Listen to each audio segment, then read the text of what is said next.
Bonjour tout le monde et bienvenue à une nouvelle capsule de Canal 14 Télémétropole. Mon nom est Alec Loisel et aujourd'hui, j'ai une capsule un petit peu méta pour vous. Donc pourquoi méta? Eh bien en fait parce que aujourd'hui on va se pencher sur les concepts du montage vidéo, donc les concepts généraux du montage vidéo. Et je vais profiter du fait que j'ai une capsule à monter qui est dans le fond la dernière capsule qui a été publiée sur Canal 14. Donc au moment de voir cette vidéo-là, la capsule va déjà avoir été publiée. Et donc c'est pour ça. Aujourd'hui, on a une vidéo en deux parties. Premièrement, comme je vous disais, je vais vous expliquer les concepts généraux. Donc dans ce cas-ci, on va les faire dans DaVinci Resolve, mais ça va se transposer d'un éditeur à l'autre. Que vous soyez dans Final Cut Pro ou Premiere ou peu importe, ce sont à peu près tous les mêmes et les principes vont se transposer de l'un à l'autre. Ensuite, je vais vous faire une autre vidéo qui va être en fait une partie 2 de ce vidéo-ci pour ce qui est du polissage du vidéo. Donc, les fonctions qui sont spécifiques à Resolve. Vous allez voir dans l'enregistrement de cette capsule-là, j'avais mis ma lumière trop proche. Donc, elle est dans le cadre. Et je vais vous montrer comment on l'enlève avec Resolve. Je vais aussi faire la correction de couleur et on va faire l'exportation de fichiers final dans Resolve. Donc, pour ceux qui écoutent cette capsule-là sur la chaîne du studio, je vous invite à vous abonner à la chaîne de Canal 14 directement. Le lien est dans la description. Donc, vous allez avoir accès à du contenu exclusif, dont la partie 2 de cette vidéo-ci. Donc, voilà. Sans perdre plus de temps, je saute dans l'eau chaude. Pour cette partie-là, je vais avoir besoin de mes écouteurs pour pouvoir suivre le contenu. Donc, on a ici la page de Resolve. C'est la page qui ouvre par défaut dans Resolve, qui s'appelle le Cut Page. Tout ce que j'ai fait, c'est que j'ai pris la peine d'importer le contenu qu'on va devoir monter. Et pour cette vidéo-là, on n'aura pas besoin de la page Cut. C'est vraiment pour des projets un petit peu plus lourds. Donc, on va passer directement à la page Edit. Et qui est un peu le même genre d'interface que vous allez avoir dans tous les éditeurs. Donc, tout ce que j'ai à faire, c'est sélectionner mon vidéo principal, si on veut, sur lequel il y a aussi l'audio. Donc, je n'ai pas à synchroniser quoi que ce soit. Tout ce que j'ai à faire, c'est de prendre mon vidéo et l'envoyer dans ma table de montage. Et bon, évidemment, la vidéo ne démarrera pas exactement au bon endroit. Bonjour tout le monde et bienvenue à une nouvelle capsule de Canal 14 Télé. Donc, dans ce cas-ci, ça l'est étrangement. C'est assez rare que je fais ça. Mais bon, ce coup-ci, j'ai appuyé sur Record et s'y est allé d'un coup. Donc voilà, mais on va voir à la fin, par exemple, qu'il y a moi qui ferme la caméra. Donc on ne veut pas l'avoir, bien sûr. Donc il y a deux façons de faire ça, évidemment.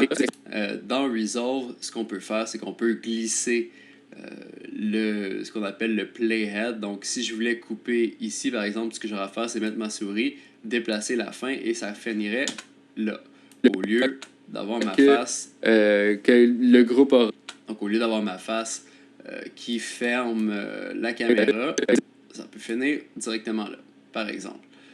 Et inversement, si je veux le faire plus longtemps. Et dans le fond, c'est un petit peu ça qui va être les outils principaux qu'on va servir dans tous les logiciels. C'est qu'on va utiliser ce qui s'appelle le rasoir. C'est la même chose dans Premiere ou dans Final Cut pour découper, si on veut, le fichier en différents morceaux. Donc, dans ce cas-ci, je vais trouver exactement où est-ce que mon vidéo se termine. Le développement de Canal 14.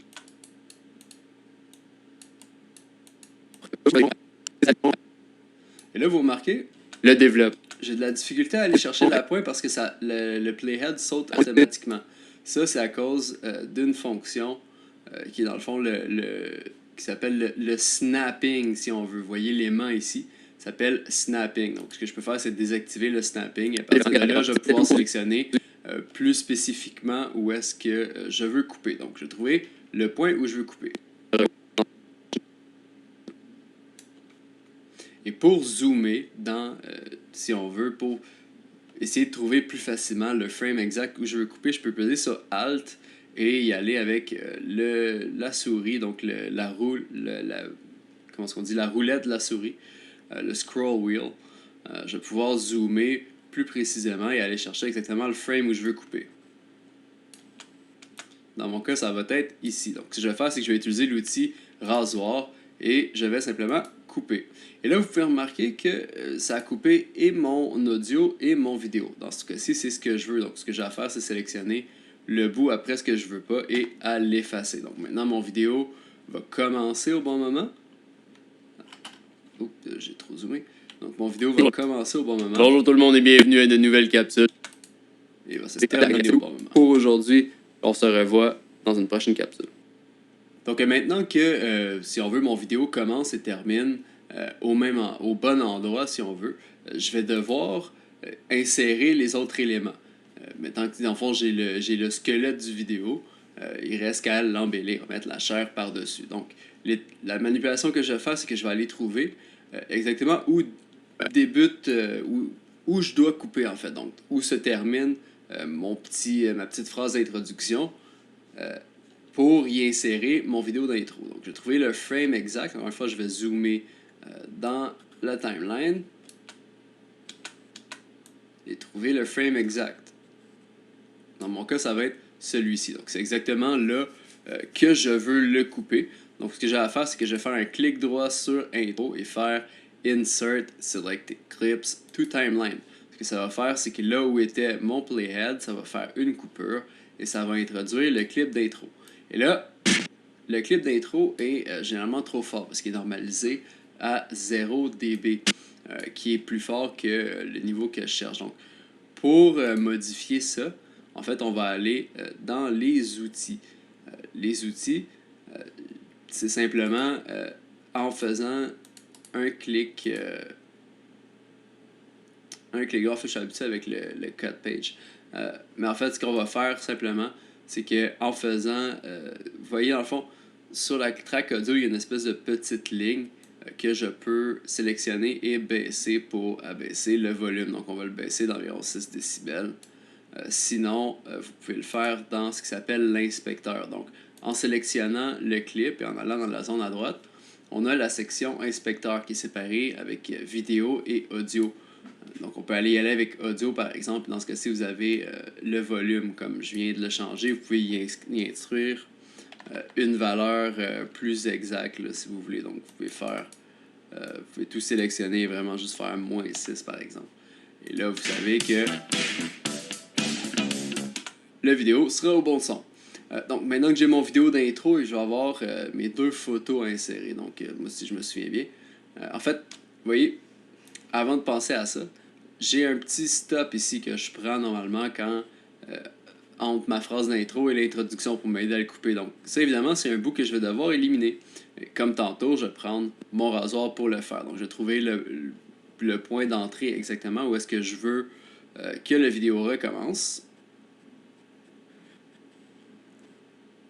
Dans mon cas, ça va être ici. Je vais faire B ou en fond sélectionner mon petit rasoir, venir couper. Et c'est là que les manœuvres sont un petit peu plus différentes, dans le sens où je pourrais évidemment simplement sélectionner ça et l'effacer. Ensuite, par exemple, je me ramasse dans une situation où je dois sélectionner différents morceaux. Sur Resolve, on peut appuyer sur Y pour sélectionner tout ce qui est à droite du playhead sur cette track-là ou Shift Y pour vraiment tout sélectionner. Mais c'est quand même assez énervant. Donc, ce que j'aurais pu faire, c'est simplement faire ce qui s'appelle un Ripple Delete. Donc, vous voyez ici, si je fais un clic droit sur ce segment-là, j'ai l'option Ripple Delete avec le raccourci Shift Backspace. Donc, si je fais ça, ça va non seulement effacer le clip, mais aussi déplacer l'entièreté du vidéo pour être à la bonne place. Donc, on va écouter la transition, voir si c'est acceptable. Donc aujourd'hui, en fait, c'est un peu une vidéo pour vous...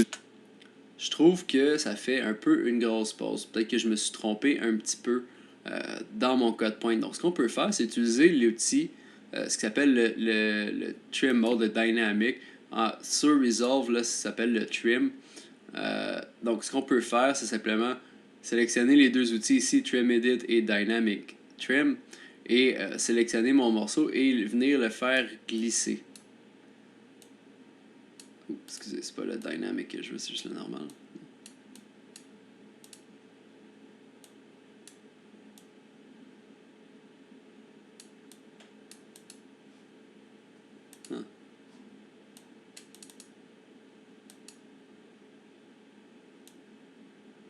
OK. Et voilà. Donc voilà, vous voyez, c'est le genre de petits trucs qui sont particulièrement énervants avec Resolve. Ça fonctionnait pas, right? J'avais un petit peu de difficulté à le sélectionner. Ben, c'est qu'il y a une différence entre le sélectionner. Vous voyez, si je promène ma souris un peu n'importe où, et que je vais pour le sélectionner comme ça, il va vouloir fonctionner. Mais si je le sélectionne juste 2 pixels plus loin, là, il va bouger les deux, ce qui n'est pas ce que je cherchais à faire. Donc, c'est vraiment important de s'assurer de sélectionner le bon outil. C'est un petit peu énervant au début, surtout dans Resolve. Donc, une fois maintenant que c'est déplacé, on va voir si ça fit mieux. Donc aujourd'hui, en fait, c'est un peu une vidéo pour vous expliquer. Ça me plaît plus. Donc, voilà. On a l'intro qui est faite. Maintenant, on va aller simplement introduire notre première photo, qui va être un petit peu différent dans ce cas-ci parce que je ne veux pas couper la vidéo, je veux simplement le mettre par-dessus. Donc, on va aller trouver où est-ce que je dois mettre ma première photo. Si je me suis mis, c'est autour de 1 minute 20. Donc, on peut aller se promener autour de 1 minute 20. À peu près ici. Donc, je peux sélectionner mon playhead, aller chercher À travers un petit connecteur comme ceux-là serait assez bruyant, il y aurait beaucoup de noise. Donc, pour vous démontrer un petit Donc voilà, je pense que je l'ai à peu près peu trouvé. la différence, je vous montre à l'écran une photo.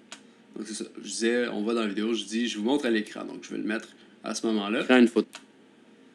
Voilà, donc, et c'est là que ça va être un petit peu différent. Donc plutôt que d'insérer mon vidéo sur la même track que mon vidéo, je vais vraiment le mettre par-dessus.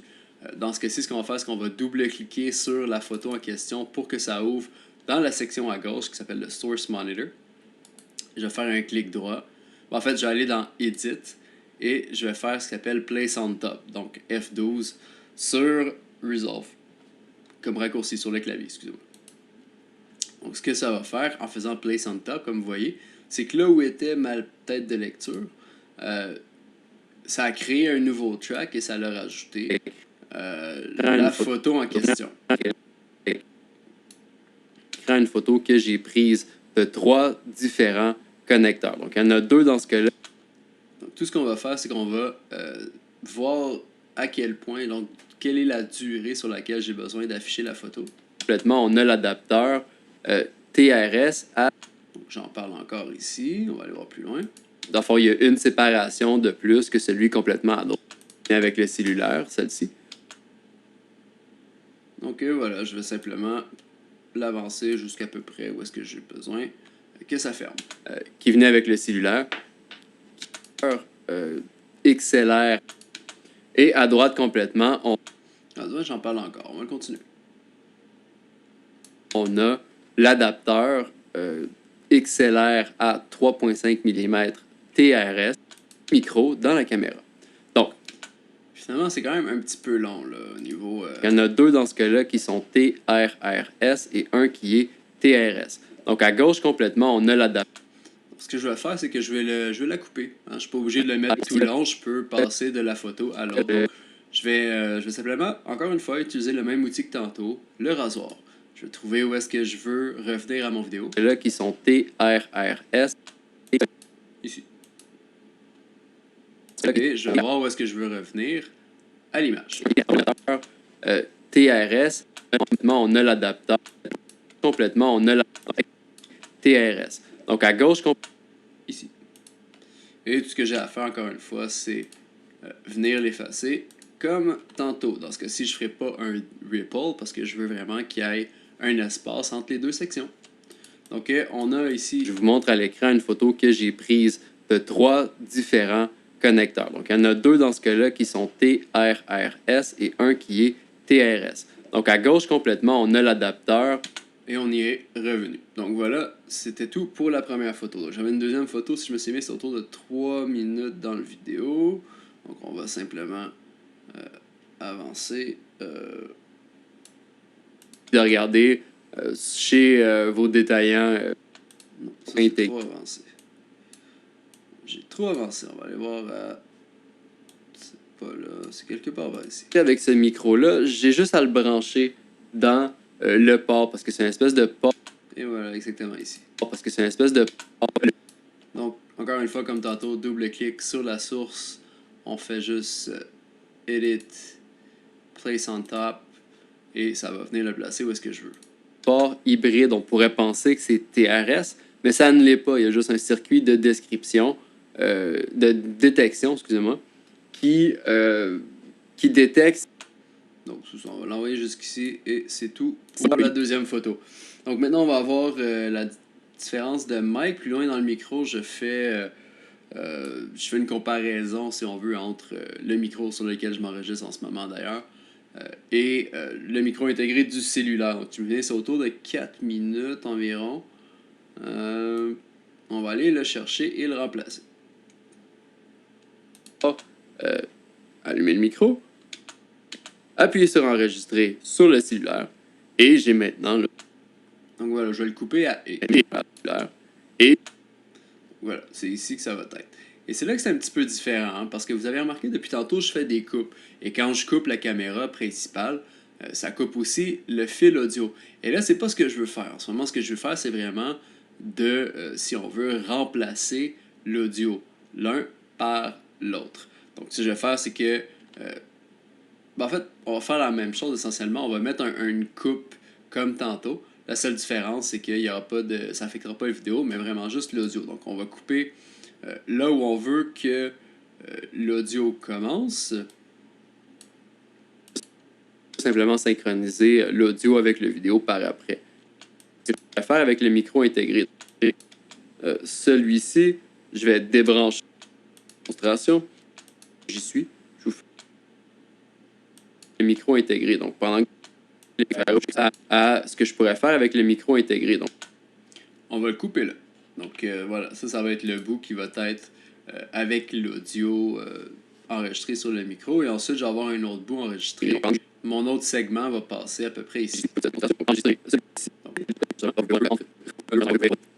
Partir l'enregistrement. Donc, vous pouvez... On va y aller ici. Vous pouvez voir. Vous voyez maintenant, j'ai fait des coupes sur les deux et ça a coupé tant le vidéo que l'audio. Donc, ce que ça fait, c'est que les deux sont linkés. Donc, si j'essaie d'effacer cet audio-là, ben, la vidéo va s'effacer aussi. C'est pas ce que je cherche à faire. Donc, pour régler, pareil à la situation, ce que je vais devoir faire, c'est simplement unlink, donc délier les deux clips. Donc, je fais un clic droit et je décoche Link Clips. Donc, maintenant que c'est un peu préparé, dans le fond, là, je vais devoir aller écouter là où est l'intro, si on veut. Du moins, je vais devoir aller écouter mon clip audio afin de pouvoir le synchroniser exactement là où il doit aller. Donc, comme je l'ai coupé le premier extrait à E, donc maintenant, je vais essayer de le trouver dans la source audio. Sur enregistrer sur le cellulaire. Et j'ai maintenant l'audio. Bon. Donc voilà, c'était ici. Ce qu'on va faire, c'est qu'on va cliquer sur le in. On va aller l'envoyer sur un autre track audio. Ne vous en faites pas, on va la redéplacer tout de suite après. C'est vraiment juste pour pouvoir faire la synchronisation qu'on le fait manuellement comme ça. Donc, ça va être d'aller voir au niveau du spectrogramme pour essayer de les aligner, qui devrait à peu près ressembler à ça. Et j'ai maintenant l'audio du micro-condenseur. Donc voilà, vous avez juste à aligner. Donc, tout ce que vous avez à faire, c'est aligner, si on veut, la fin de chacun des clips. Comme ça. Une fois que c'est aligné, vous pouvez effacer le clip original et le replacer. Ça devrait normalement être synchronisé. J'ai maintenant l'audio du micro-condenseur branché dans mon cellulaire. Et comme dans ce cas-ci, c'est... en fait, on va l'éditer dans une autre vidéo. Mais bon, dans ce cas-ci, vous voyez, c'est synchronisé. Donc, passer le fil dans ma manche et me tenir comme ça, un peu comme un... Et voilà, donc il va me rester le deuxième clip où je vais faire exactement la même chose. On va aller voir où est-ce qu'on l'a coupé. Différence un peu, là. Alors, voir la différence un peu. Donc, à voir la différence. Repartir l'enregistrement. Donc, vous pouvez voir la différence. C'est ici. Vous pouvez voir la... Et voilà, donc ça va être ici notre entrée. Ce qu'on a à faire, c'est de l'envoyer encore une fois au début. On va zoomer pour la synchroniser.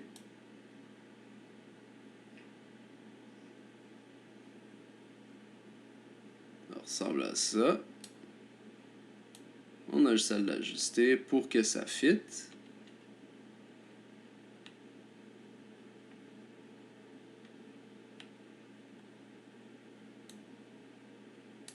Et on peut maintenant l'effacer et le remplacer et ça devrait être synchronisé. Vous pouvez voir la différence un peu là, entre le micro intégré du téléphone et le condenseur branché et adapté. Donc c'était tout pour ce qui est de la portion, si on veut, à remplacement, du moins de l'audio. Donc on a nos 2 photos, on a nos 2 clips audio. Tout ce qui nous reste à faire, c'est mettre notre clip de fin et c'est le dernier mode d'insertion, si on veut, qui nous reste à couvrir, ce qui est à dire append, qui est un mode très pratique. Donc étant n'importe où dans notre timeline, on peut aller sélectionner notre vidéo de outro, double-cliquer dessus pour qu'il ouvre dans la fenêtre de gauche, donc le Source Monitor, et à partir de là, on peut faire Edit and Append to End of Timeline. Donc la beauté de ça, c'est que peu importe où est-ce que vous êtes, vous n'avez pas à vous casser la tête, ça va simplement le mettre exactement à la fin. On peut aller vérifier la transition. Capsule. Et ça nous explose les oreilles. Donc comme je vous disais tantôt, on va aller baisser ça encore une fois, on va aller cliquer sur le clip, on va aller dans Inspector, Audio, et on va baisser ça. Dans ce cas-ci, on va le baisser dans un bon 10, 12, ouais, 11.83, pourquoi pas, peu importe. L'important, c'est que ça ne nous explose pas les oreilles.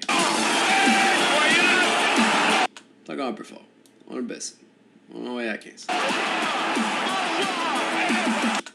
Et voilà. Donc, on a notre vidéo qui est essentiellement montée. Vous avez remarqué, il nous manque un petit truc. C'est, dans le fond, le logo, qui est un peu la difficulté, dans le fond, de ça. C'est que dans ce cas-ci, on peut pas faire vraiment un place on top, parce que si j'ouvre le logo et que je fais F12 pour place on top, il va me le mettre sur la mauvaise track. Donc dans ce cas-ci, c'est un peu la même chose là, que la manœuvre, là, c'est que je le prendrais, en fait, je vais le refaire. C'est que je le prendrais, je ferais F12 et je devrais le mettre sur un track au-dessus, qui est exactement la même chose que de simplement le prendre et de l'envoyer sur un track au-dessus en premier lieu. Donc voilà, ça change pas grand-chose. Tout ce que j'ai à faire, encore une fois, c'est de l'envoyer sur toute la durée que je veux qu'il dure. Dans ce cas-ci, c'est toute la vidéo. On va l'envoyer, on va le finir comme il faut. Et comme vous voyez, là, il est beaucoup trop gros. Donc, qu'on fasse dans Inspector, on a ici différents attributs du truc. Donc, ce qu'on a à faire, c'est simplement au niveau du scale. Donc, au niveau du scale, là, comme vous voyez, c'est écrit dans le fond 1 étant 100%. Donc, moi, généralement, ce que je fais, c'est que je le mets à 0.2. Et comme ça va garder sa proportion, il suffit ensuite d'aller le placer là où on veut. Pour déplacer les trucs avec ce système-là, on fait juste passer la souris sur la coordonnée qu'on veut changer. On peut la bouger dans le sens qui nous plaît. Et bon, ça va se placer sensiblement tout seul. Donc voilà, maintenant j'ai mon... Vous pouvez voir, j'ai le logo là, en watermark partout dans la vidéo. Donc ça couvre la partie 1 du montage, si on veut. Je sais que j'ai été très généraliste dans ce vidéo-là et que c'est pas tout à fait terminé. Donc je vous invite à écouter la partie 2 de ce vidéo-là, où est-ce qu'on va enlever la petite portion de la lumière en haut à droite. On va faire la correction de couleur et on va exporter le vidéo. Si vous avez aimé le contenu que je viens de vous présenter, je vous invite à participer selon le modèle valeur pour valeur. Donc, si j'ai apporté de la valeur à votre projet, je vous invite à contribuer à la campagne de financement de Canal 14 Télémétropole. L'objectif est de 500$ en ce moment. On cherche à acquérir un système audio parce que vous allez remarquer la qualité, même s'il est acceptable, elle n'est pas géniale. Et ça me permettrait de vous créer beaucoup plus de contenu si j'avais pas à niaiser avec l'audio à chaque vidéo. Donc voilà, mon nom est Alec Loisel et on se retrouve dans une prochaine capsule.